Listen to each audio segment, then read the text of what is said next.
même s'il y aura des batailles, tu auras la victoire. Tu auras toujours le succès.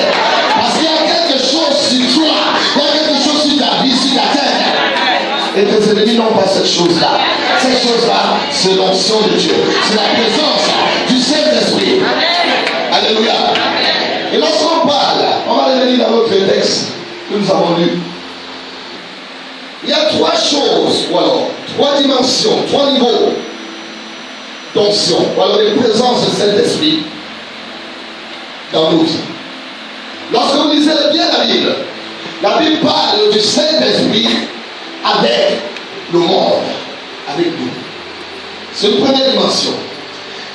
La Bible parle ensuite du Saint-Esprit en nous. Et la Bible parle enfin du Saint-Esprit sur nous. Je ne sais pas si tu as lu ta Bible comme moi.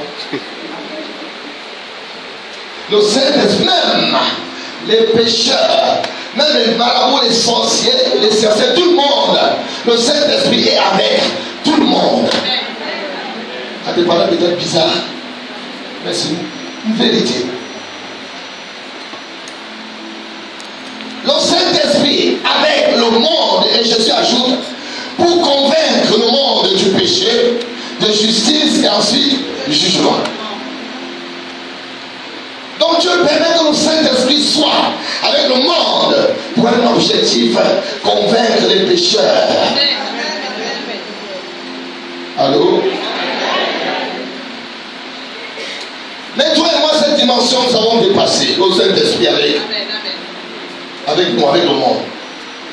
Lorsque le Saint-Esprit a convaincu un pécheur du péché, il se trouve que nous montrons la deuxième dimension, le Saint-Esprit en nous.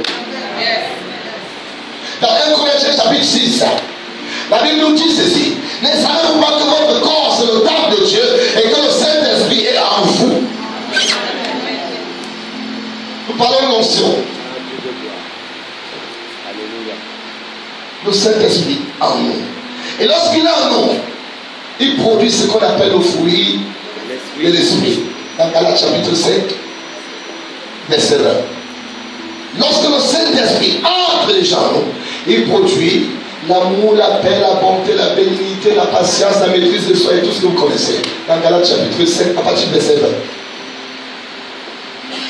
Est-ce que je parle? Attention. Le Saint-Esprit sur nous. Là, c'est notre niveau. Dans Actes des Apôtres, chapitre 1, verset 8, la Bible dit: le Saint-Esprit viendra et il sera sur vous, et vous serez comment? Mes témoins. Lorsque le Saint-Esprit vient sur toi, bien aimé, c'est pour t'amener à une destination. C'est pour t'amener, bien aimé, à accomplir quelque chose. C'est pour t'amener à réaliser quelque chose. Et tu as besoin ce matin de recevoir cette dimension du Saint-Esprit, l'onction de Dieu, qui t'amènera, bien aimé, dans ton boulot, dans ton travail, dans ton mariage. Pour apporter une bonne nouvelle aux pauvres, pour délivrer les captifs, pour apporter sa bonne le recouvrement de la vue. L'Esprit du Seigneur est quoi? Sur moi. Mais ça, c'est une autre dimension, ça. Et ce matin, l'onction, le Saint-Esprit, tu vas le recevoir et il sera sur toi. Il sera sur ta tête. Cette chose-là, qui t'a longtemps résisté, n'a pas pu réaliser. Cette chose-là, ça fait de nombreuses années, 10 ans, 15 ans. Après que tu aies reçu l'onction ce matin, cette maison-là, que tu veux construire, tu vas la construire. Tu vas comprendre ce que je dis. Alléluia. Le Saint-Esprit sur toi, bien aimé, t'amènera à rencontrer des partenaires de destinée. Aussi longtemps que le Saint-Esprit, l'onction de Dieu n'est pas sur toi, c'est difficile que tu puisses, bien aimé, rencontrer des partenaires de destinée. Mais ce matin, bien aimé, après que tu aies reçu l'onction de Dieu sur ta tête, les portes qui sont restées longtemps fermées s'ouvriront. Yes, le soir. David a reçu l'onction sur sa tête. Et l'onction l'onction l'a amené où? Au palais. L'onction le sort de la brousse. Il a introduit où? Au palais. Est-ce que tu crois ça? Mais avant qu'on arrive là, revenons sur notre texte. Depuis dimanche dernier, bien aimé, toute la semaine, le Seigneur nous a beaucoup enrichi dans sa parole. Et je sais qu'il y a beaucoup de témoignages. Des témoignages de guérison, des témoignages de prospérité, de miracles. Il y a beaucoup de signes, de prodiges. Il y a beaucoup qui sont venus me voir. Oh, prophète, depuis que nous avons commencé, voilà, j'ai eu un miracle. Voilà ce qui s'est passé dans ma vie. Bien aimé, si tu as fait pour l'autre, il le fera pour toi ce matin. Alléluia. Le texte que nous lisons nous dit ceci. Lorsque Dieu a voulu appeler Élie auprès de lui. Bien, écoute-moi bien avant, peut-être que j'ai tourné. Il y a des personnes que Dieu va déclasser parce que bien, toi, tu es suscité pour prendre leur place. Tu ne comprends pas ce que je dis bien. Dans ton travail, il y a des personnes que Dieu va déplacer. Quand tu vas déplacer, c'est toi que Dieu va la place. Nous parlons de l'onction de nouveau départ. Il y a des personnes qui occupent illégalement ce poste-là. Oh, bien aimé, c'est à toi que ce poste doit revenir.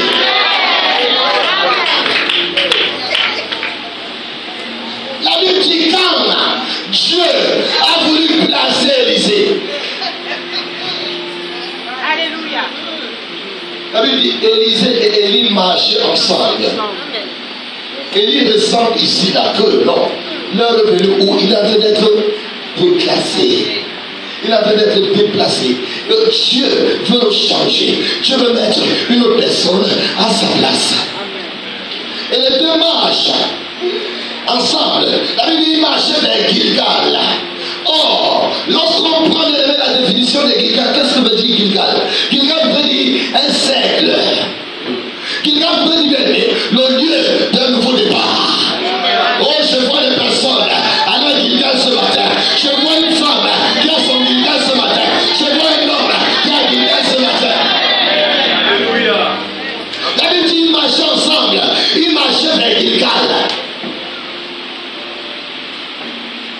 Et subitement, Élisée dit, Élie dit à Élisée, reste ici, s'il te plaît, car Dieu m'envoie à Bethel. Écoute-moi bien. Quand tu as l'onction de Dieu sur ta tête, tu dois être capable, bien aimé, d'anticiper, de lire rapidement les circonstances. Il y a des situations qui vont se produire dans ta vie après ce programme. Si tu n'es pas vigilant, tu risquerais de passer à côté de ta bénédiction. Amen. Élisée était vigilant. Il sait que Gilgal, c'est le lieu de nouveau départ. La même manière, tu es ici ce matin. C'est ton lieu de nouveau départ. Dieu t'appelle justement que tu prennes les langues à partir d'ici. Amen. À partir de ce programme élevé, tu as pris les langues, ne t'arrête plus en chemin. Peu importe les barrières, peu importe l'adversité, peu importe l'opposition élevée, ne t'arrête plus en chemin, avance. C'est business que tu as commencé. Va jusqu'au bout. Parce que tu es avec toi dans cette histoire. Ce voyage que tu veux faire, fais ce voyage parce que tu es avec toi.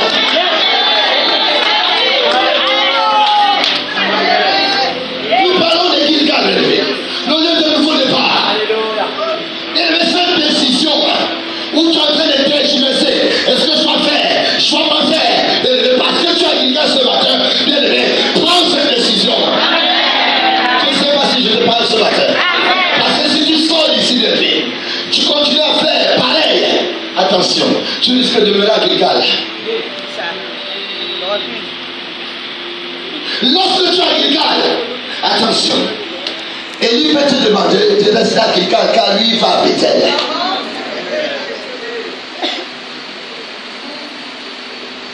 Alléluia. Amen. Alléluia. Amen. Il y en a qui veulent faire des affaires. Peut-être que tu veux prendre une décision par rapport même à un mariage et tu t'indiges, tu hésites et tu te poses des questions. Mais depuis longtemps, chaque fois je veux commencer, mais je n'achève jamais. Bien aimé, écoute-moi ce matin. Au son de ma voix, je me tiens ici en tant que prophète de Dieu. Bien aimé, toi qui es en train de tergiverser sur une décision. Ce matin, le Seigneur me demande de te dire, bien aimé, que cette décision, elle est la bonne.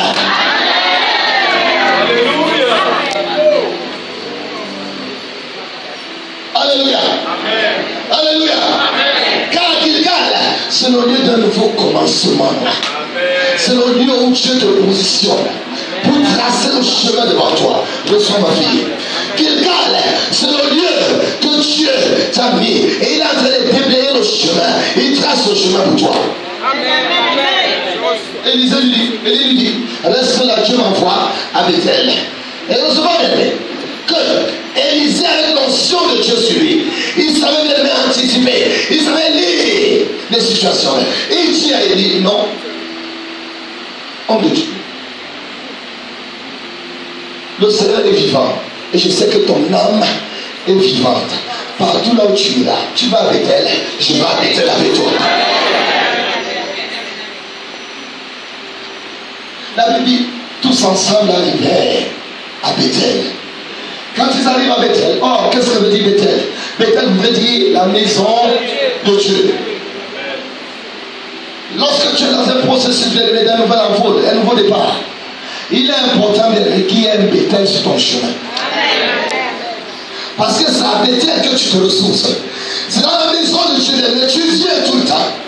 Pendant que tu es en train de prendre un nouvel envol, pendant que tu as pris un nouveau départ, tu viens dans la maison de Dieu, c'est comme station de carburant où tu viens de prendre l'essence.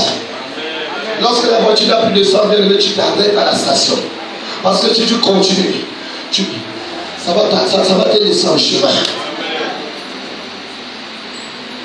Après que tu aies pris un nouvel envol, il faudrait que tu sois à Bethel. Parce qu'à Bethel, tu reçois les instructions pour continuer. Tu reçois la parole de Dieu. Tu reçois les commandements du Seigneur pour pouvoir mieux t'ajuster.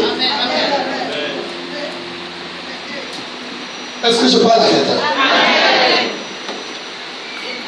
À Bethel, tu recevras les enseignements. On te dira maintenant, par rapport à cette situation que tu traverses, tu écouteras la parole de Dieu. Tu entendras la voix de Dieu qui te dira, voilà maintenant voilà ce que tu dois faire par rapport à telle barrière, par rapport à telle adversité. Fais comme ceci, fais comme cela. Ça se passe où? À Bethel. Élisée a compris cela. Quand il lui dit, Dieu m'envoie à Bethel, Élisée tout de suite, il est tellement sensible aux choses de Dieu. Il dit non, je vais à Bethel avec toi. Alléluia. Bien aimé, notre homme a besoin d'être nourri de la parole de Dieu. La Bible dit, l'homme ne vivra pas de pain seulement, mais également de toute parole qui sort de la bouche de Dieu. Qui que tu sois sur cette terre, tu as besoin d'être nourri de la parole de Dieu. Aussi longtemps même qu'il y a ce manquement en toi, peu importe l'argent que tu peux avoir, tu peux acheter un lit par le sommeil. Amen. Tu peux acheter des médicaments élevés. Aussi longtemps que la parole de Dieu a manqué ton âme, il n'y a pas de guérison pour le santé.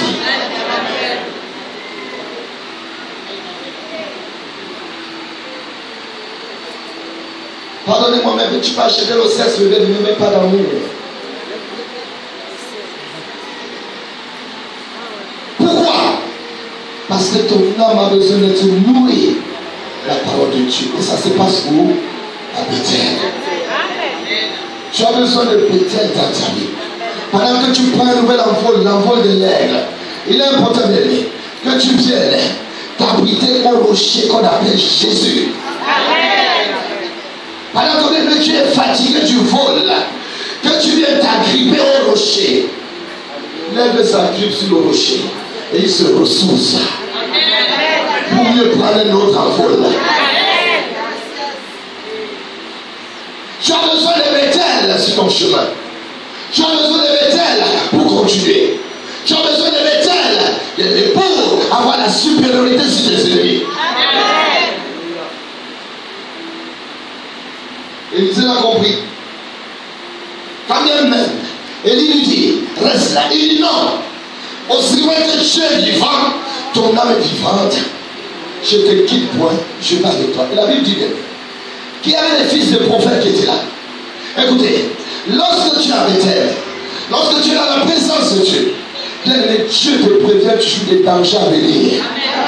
Le Saint-Esprit en toi, bien-aimé, te met en garde contre l'adversité qui se profile, bien-aimé, pour te détruire. Le Saint-Esprit te prévient des dangers à venir. Et c'est une information, bien-aimée, qui était réservée pour les fils de prophètes. Donc quand Élisée arrive, la Bible dit, les fils de prophètes sortent devant lui, ils lui disent, est-ce que tu sens aujourd'hui que Dieu va lever ton maître? Dieu va lever. Il dit, je le sais. Pourquoi il dit, je le sais? Parce qu'il est connecté. Il est aussi connecté à l'onction. Il faudrait qu'après ce programme, que plus rien ne vienne t'échapper. Même quand les gens font les choses derrière ton dos.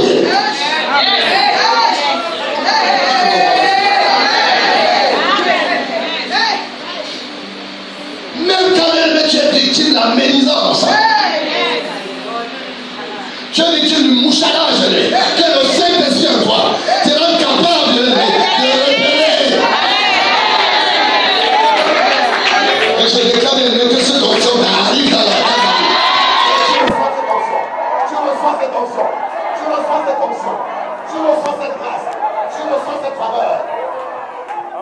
Reçois. Alléluia. Parce que lorsque tu es dans le processus d'un nouvel envol, d'un nouveau départ, oh bien aimé, tu n'es plus la même personne. Et je déclare compter aujourd'hui, tu ne seras plus la même personne. Oh, tu ne seras plus la même personne.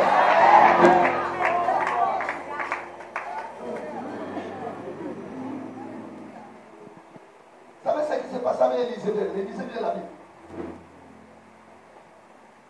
La Bible dit un jour les Syriens viennent attaquer Élisée. La Bible dit qu'il était dans une montagne qu'on appelait Dothan. Et là, Dothan, il n'était que deux, lui et son serviteur Géasi. Comment les Syriens fomentaient des choses contre Élisée, contre Israël.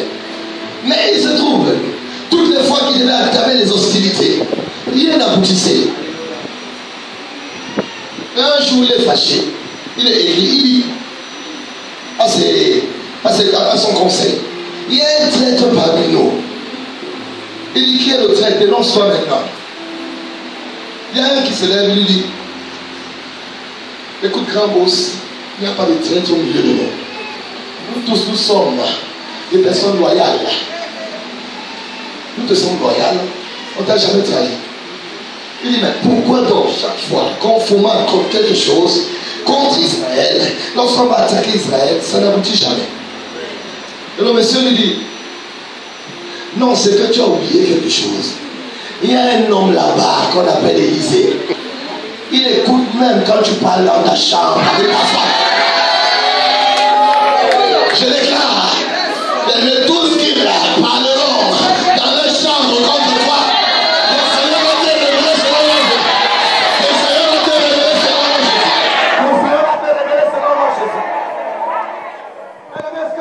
c'est possible. Ah oui, c'est possible. Qui te l'a fait, Élisée, il le fera avec toi. Il dit, mais répète, qu'est-ce que tu as dit? Non, monsieur, j'ai dit qu'ils ont un homme là-bas.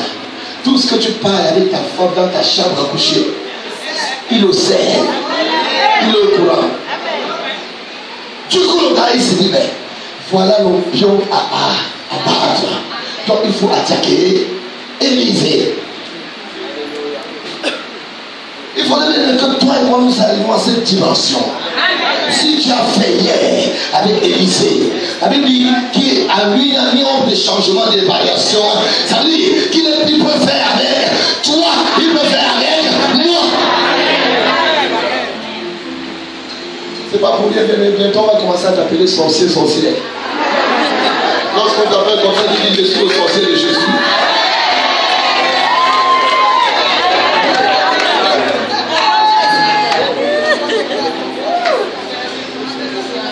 Revenons à notre texte, ça c'est une parenthèse. La Bible dit les fils de prophètes disent à Élisée, aujourd'hui, Dieu va guérir ton âme. Il dit, je le sais. Aussi, mais taisez-vous. La Bible dit, tous deux continuent le chemin. Ils arrivent à Jéricho. Oh, qu'est-ce que Jéricho? Lorsqu'on regarde là, la définition de Jéricho dans le dictionnaire biblique, le dictionnaire nous rend ceci que Jéricho voudrait dire lieu de bénédiction, lieu de palmier. Alléluia. Et parce que justement c'est un endroit prospère et du coup ça suscite beaucoup de combats. La Bible dit dans Josué chapitre 6 que à cause des enfants d'Israël, les murs de Jéricho étaient barricadés et fermés. Toutefois, que tu es enfant de Dieu, il y aura toujours un Jéricho dans ta vie. Parce que Satan ne voudra jamais que tu entres dans ta destinée. Jéricho, c'est le lieu de combat, c'est le lieu de bataille, c'est le lieu d'adversité. Amen, amen. Josué, chapitre 6, donne-nous chapitre 6, s'il te plaît.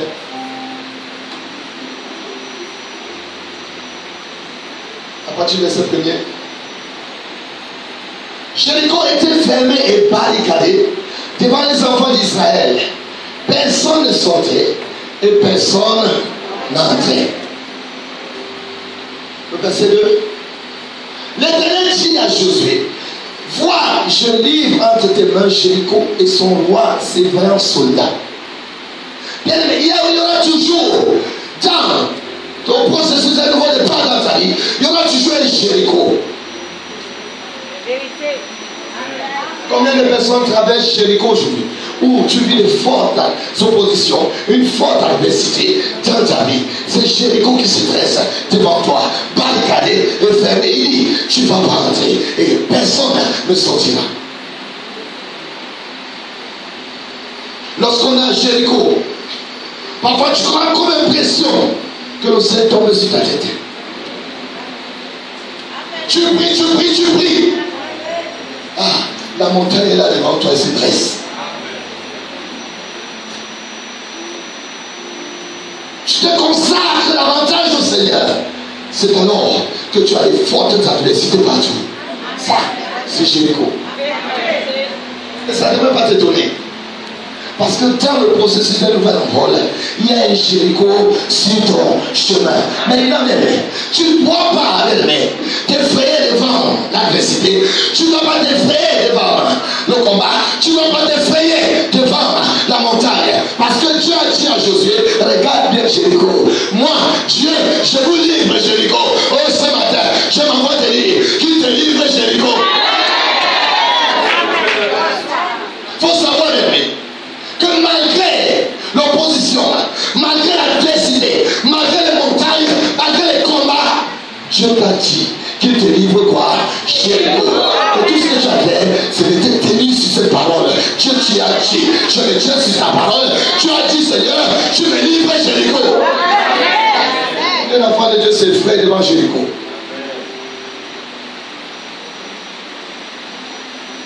Parce que tu vis les combats à gauche, à droite, devant, derrière. Tu te fais devant Jéricho. Parfois même tu fuis la présence de Dieu. Alléluia. Écoutez-moi. Je te donne une clé ce matin. Il faut que tu emploies à vivre réellement les promesses de Dieu. Sinon, tu fais non seulement de Dieu un menteur, parce que tu te dis non, parce que tu dis, je donne un exemple, tu dis je donne Jéricho, toi tu t'effraies devant Jéricho, tu as peur d'affronter Jéricho, tu fais de Dieu un menteur et tu ne joues pas les promesses de Dieu. Est-ce que je parle à quelqu'un? Donc il doit avoir un sentiment de révolte devant Jéricho, parce que Jéricho doit comment? Tomber.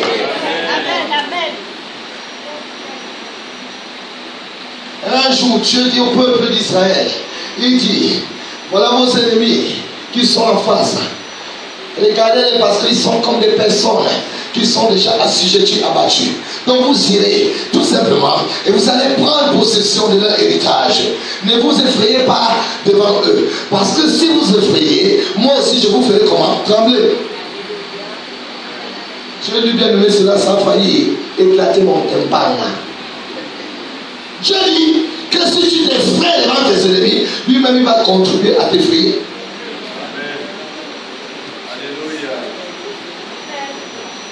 Qu'est-ce qui t'effraie? Qu'est-ce qui t'effraie? Ma Bible dit, nous ne marchons pas par la vue, nous ne marchons pas la foi. Tiens-toi sur les promesses de Dieu, fonce, avance sur lui. Même si tu vas mourir, avance. Parce que tu ne mourras pas, bien aimé, parce que tu as fait confiance à Dieu, tu ne mourras pas.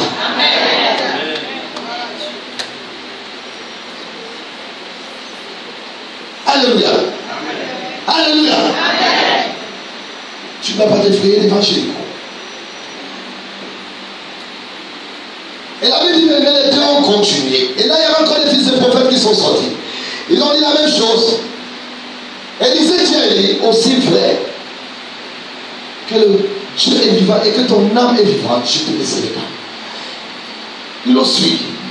Et la Bible dit, mais tous deux arrivent au bord du Jourdain.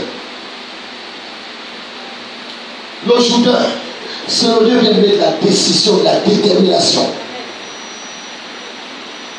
Lorsque tu es dans le processus d'un nouvel envol, il y aura un Jourdain devant toi que tu dois traverser. Et traverser le Jourdain, ce n'est pas une main, ça fait bien aimé. Parce que là, tu dois traverser bien aimé la mer à sec. Quand ils arrivent au Jourdain, Élisée, dans son esprit, s'est dit, cette histoire commence à prendre une autre ampleur. Est-ce que je vais arriver? Alléluia. Lorsque tu es au Jourdain, c'est le lieu où tu regardes les gens faire ce genre de choses, les gens sacrifier leur temps dans la prière, et tu te poses aussi la question, est-ce que moi aussi je ferai cela un jour? Les gens jeûnent bien, mais ils prennent 3, 4 jours de jeûne par semaine. Il faut le faire. Les gens qui s'élèvent de nuit pour prier, c'est-à-dire de 1h à 4h du matin, ça, c'est traverser le Jourdain. C'est-à-dire tu montes à une autre dimension. Tu montes, tu prends une autre ampleur, une autre proportion. Tu montes parce que tu vises un objectif.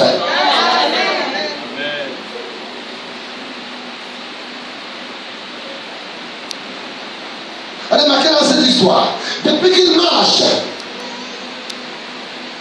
tout ce que Élie dit à Élisée, c'est que reste là. Reste là. Ne lui dis plus autre chose. Reste derrière. Et la Bible dit dès qu'ils arrivent au Jourdain, Élie avec son manteau, il le roule, il frappe les eaux. Quand il frappe les eaux vont s'ouvrir. Et remarquez ceci, quand les eaux s'ouvrent, il marche dans les eaux, il marche au milieu de la mer. Là, Élisée ne le suit pas tout de suite. Élisée s'interroge, est-ce que si j'entre et je traverse, est-ce que les autres vont passer renfermer sur moi déjà de un? Et si Élie traverse, il va de l'autre côté, comment ferais-je pour retourner?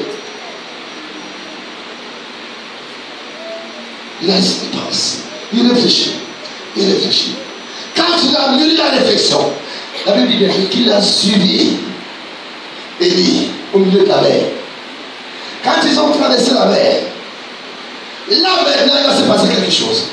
La Bible dit, Élie s'arrêta et il se retourne et il regarda Élisée et il lui pose la question, qu'est-ce que tu veux que je fasse pour toi? Écoute-moi bien.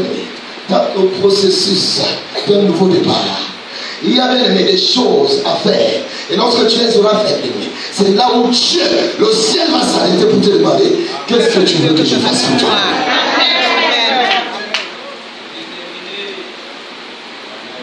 C'est lorsque tu montes crois, mardi ou mercredi.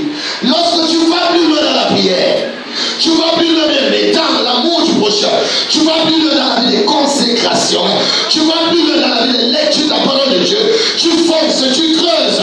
C'est là où Dieu s'arrête pour te dire maintenant, ma fille, mon fils, que veux-tu que je fasse? Est-ce que je parle à quelqu'un ce matin? Acclame très fort Jésus.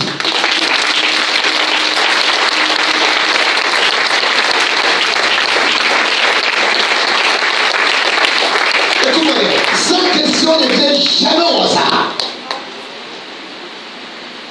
Cette question ne vient jamais au hasard. Mais vous savez, il y a un prix à payer avec Dieu.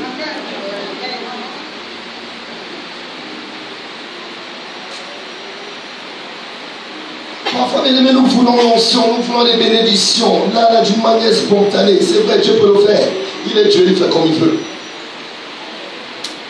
Mais bien, toutes les personnes qui ont été bénies, Dieu a amené ces personnes à passer dans un processus bien établi.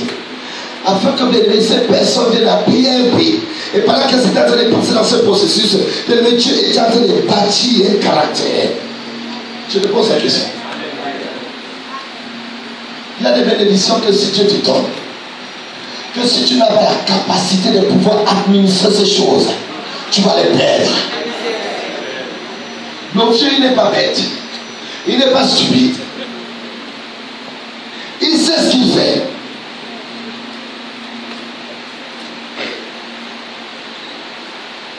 Il y a des bénédictions si ça arrive là. Parfois tu demandes un mari, même des solutions. Tu demandes un enfant. Tu vas avoir des enfants. Or, quand les enfants pleurent à côté de toi, ça t'énerve. Dieu va se rassurer jusqu'à ce que tu aies travaillé ce caractère. De supporter les cris. Ah, les enfants.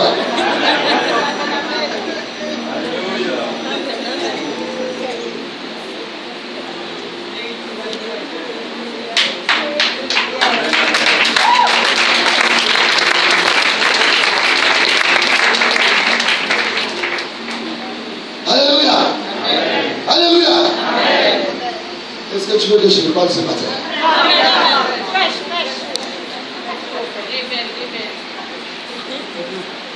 C'est important qu'on sorte d'ici, même ton approche, la manière d'apprécier Dieu change. Il y a un caractère que Dieu veut bâtir en nous. Dieu veut nous amener à un niveau de compréhension des choses de Dieu. Il est important pour toi de voir là où d'autres ne voient pas, de comprendre ce que les autres ne comprennent pas.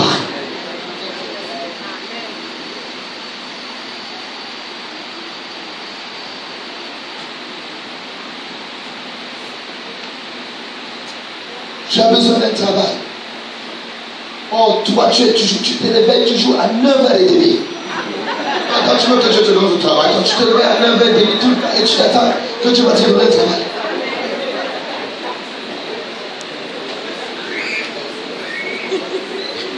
Alléluia. Si tu veux voir un certain nombre de choses, commence à faire certaines choses.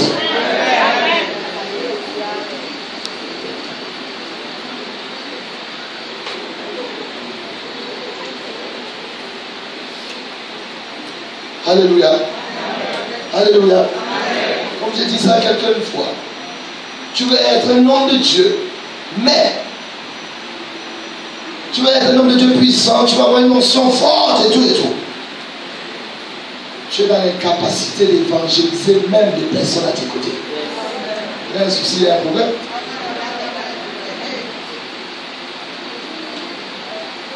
Pour que cette question arrive, où Dieu dit qu'est-ce que tu veux que je fasse pour toi?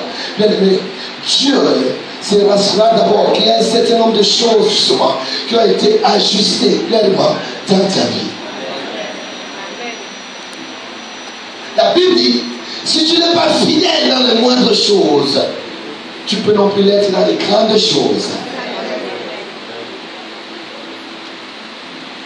Si tu es fidèle dans les bénédictions à autrui, Dieu dit, mais qui va te donner tes propres bénédictions. Écoutez, il y a tout un mystère derrière ces choses.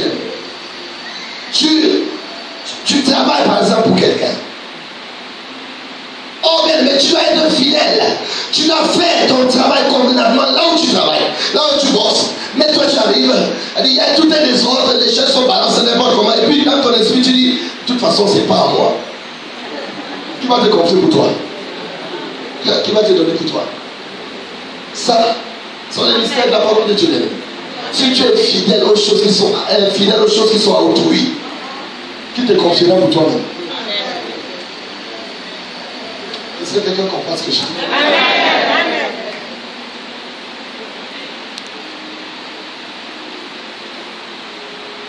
Commence à être intègre à ce qui concerne autrui. Lorsque Dieu verra, Dieu saura que cette personne, non, elle a un bon cœur. Cette personne, elle est intègre, elle est loyale, elle est fidèle. Moi aussi, je peux confier mes bénédictions à elle. Amen.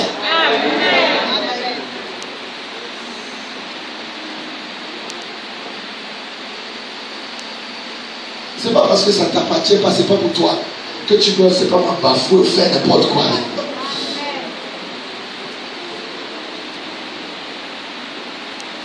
Remarquez bien, mais c'est calme. Élisée traverse au Jourdain et lui dit, mais toi, je vois que vraiment tu es déterminé, il y a quelque chose en toi. Qu'est-ce que tu veux que je fasse pour toi? Et Dieu vient te poser la question ce matin. Qu'est-ce que tu veux que le Seigneur fasse pour toi? Au-delà, c'est là ton voisin. Que veux-tu que Dieu fasse pour toi?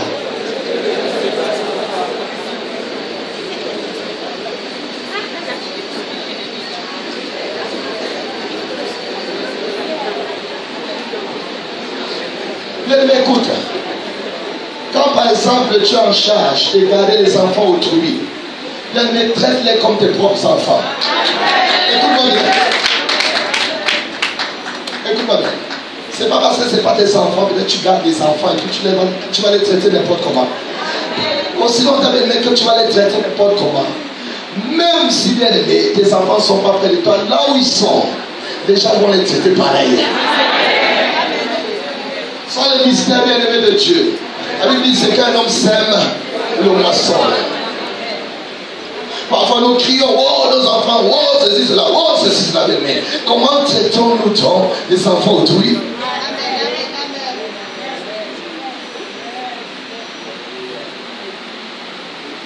David a dit une chose, il dit, mon juste se lèvera, il montera. Et puis avant de dire ça, il dit, j'étais jeune, j'ai vieilli. Il dit, je n'ai jamais vu un juste abandonné, ni sa postérité manquant du pain. Alléluia. Que veux-tu que le Seigneur fasse pour toi ce matin? Et la réponse, Élisée, il dit que je reçoive la double portion de ton onction, de ton esprit. Ah. Certainement, je suis sûr qu'Élisée dans son esprit, il a dit, mais tu sais ce que tu demandes là? Un jour, il y a un jeune pasteur qui voit un évêque en train de prêcher avec une onction forte. L'évêque prêche, l'onction est forte. Il y a des délivrances, il y a des guérisons, il y a des miracles. À la fin, il va au bureau, il dit à l'évêque, s'il te plaît, l'évêque, il se met à genoux. J'ai besoin de recevoir la même grâce qui est sur ta vie. Ah, l'évêque le regarde. Ah bon? Tu veux recevoir la même grâce qui est sur ma vie? Il dit, s'il te plaît, évêque, libère cette grâce sur moi. Impose-moi tes mains. Alors, il est à genoux. Viens, mon missionnaire. Mets-toi à genoux. Pendant qu'il est à genoux, l'évêque pose ses mains. Écoutez la prière de l'évêque. Il dit, Père, voilà ton fils qui va aller loin avec toi. Seigneur, il va voir le manteau que j'ai eu. Il va voir la double portion que j'ai eue. Seigneur, qu'il fasse la prison. Seigneur, qu'on le méprise, qu'on l'insulte, qu'on l'humilie. Oh Dieu, pendant qu'il est en train de le jeune pasteur s'est levé, il dit, eh bien, tu me maudis. Il dit, tu me maudis, je ne veux pas ça.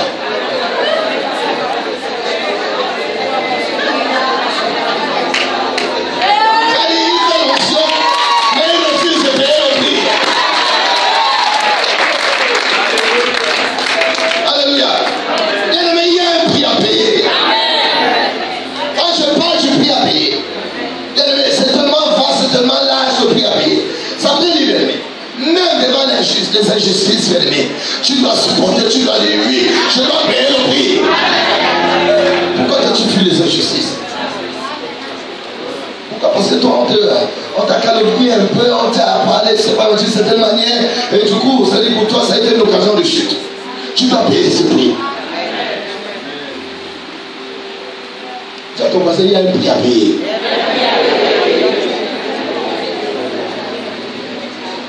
Il y a un prix à payer.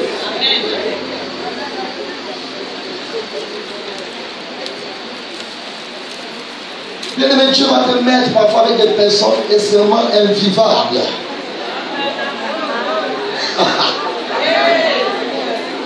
Des personnes insupportables.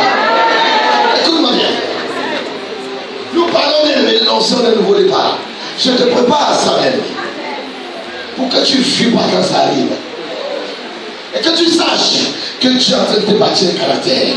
Parce que Dieu veut te déverser sur toi un manteau qui t'amènera, bien-aimé, à vivre l'excellence.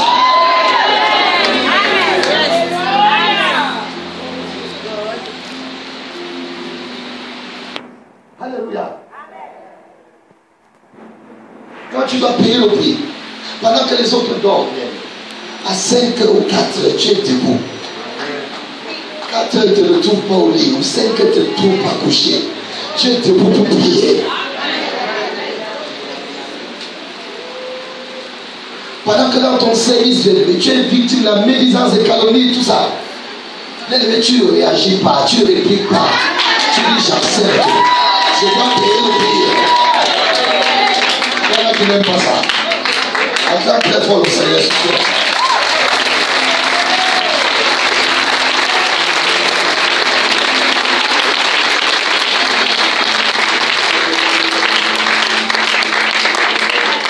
Alléluia. Alléluia. Bien, mais l'exemple parfait de notre Seigneur Jésus.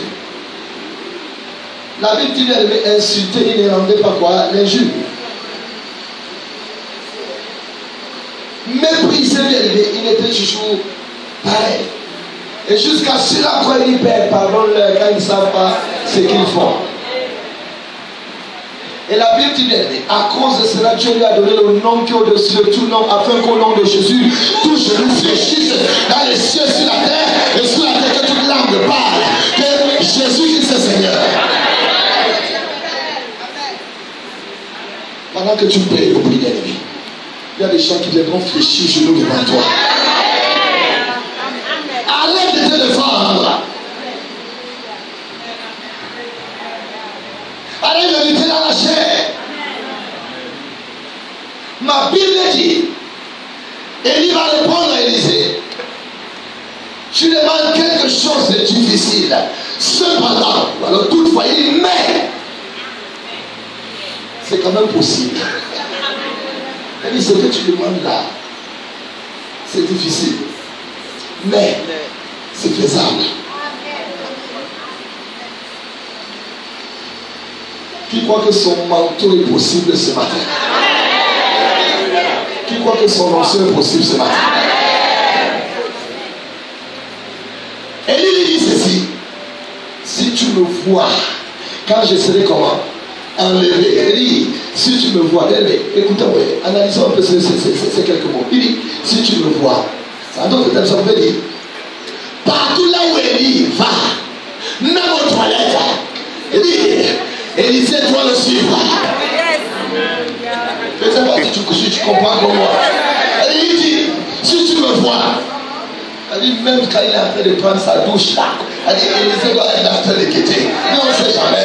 Dieu peut l'amener là maintenant.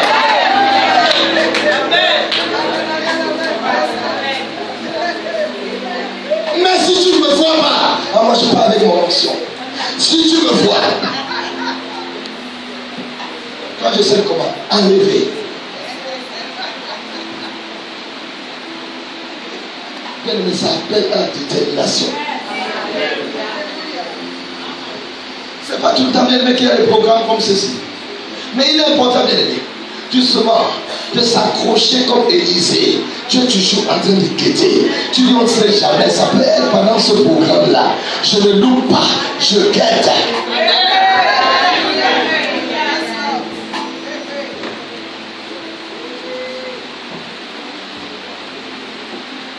dit que même si Élie ferait encore là 10 ans, 15 ans, Élisée serait toujours en train de quitter. Si tu me vois. Quand tu analyses encore bien ce mot, il dit si tu me vois quand je serai enlevé. Bien aimé, ça s'est traduit aussi comme suit. Vous savez, quand tu élèves un frère, une soeur à l'église, bien aimé, il faut savoir apprécier, il faut acclamer.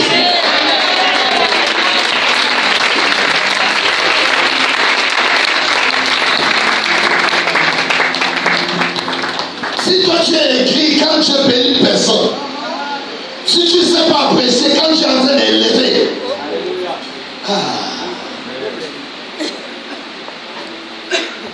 si tu me vois quand je serai élevé là, si tu me vois. Et la Bible dit pendant qu'ils étaient en train de marcher, pendant qu'ils marchent ensemble, subitement, voilà bien aimé des chevaux de feu qui arrivent, suivis des chars de feu qui viennent les séparer. Viens encore. Viens. Pendant qu'ils marchent ensemble, les chevaux et les chars les séparent. Et quand les chevaux et les chars les séparent, la Bible dit, Élie monte. Écoutez, il est en train de monter avec son manteau.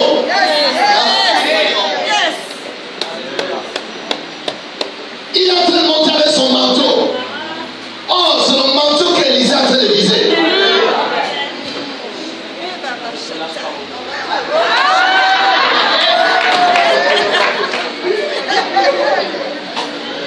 Alléluia. Et il fallait bien qu'Élisée fasse une dernière chose. Parce que sinon, Élie va monter avec toute son onction, tout son manteau. Pendant qu'il monte avec les chars de feu, il monte avec les chevaux. Élisée regarde, ce monsieur, il m'a échappé. Donc tout ce que je lui ai dit là, tous ces parcours là, je l'ai bien vu.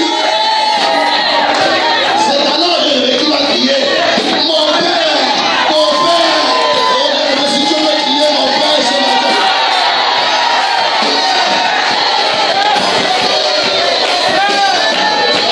S'il y a des gens qui peuvent crier mon père, c'est mon père.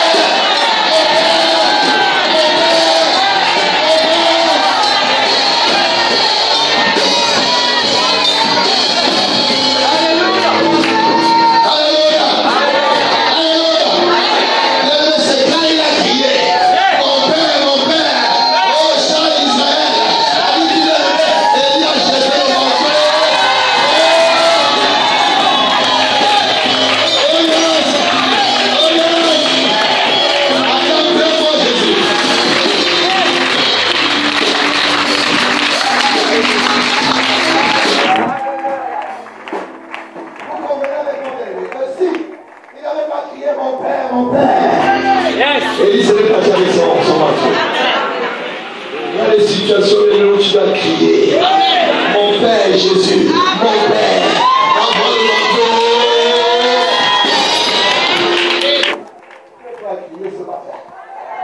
Je dois crier ce matin. Parce que le manteau va tomber sur toi ce matin. Le manteau va tomber sur toi ce matin.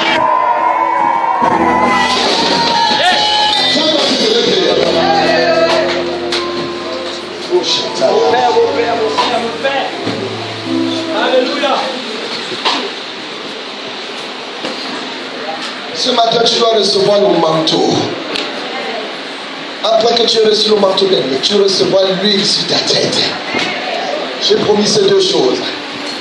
Eh bien, tu seras désormais.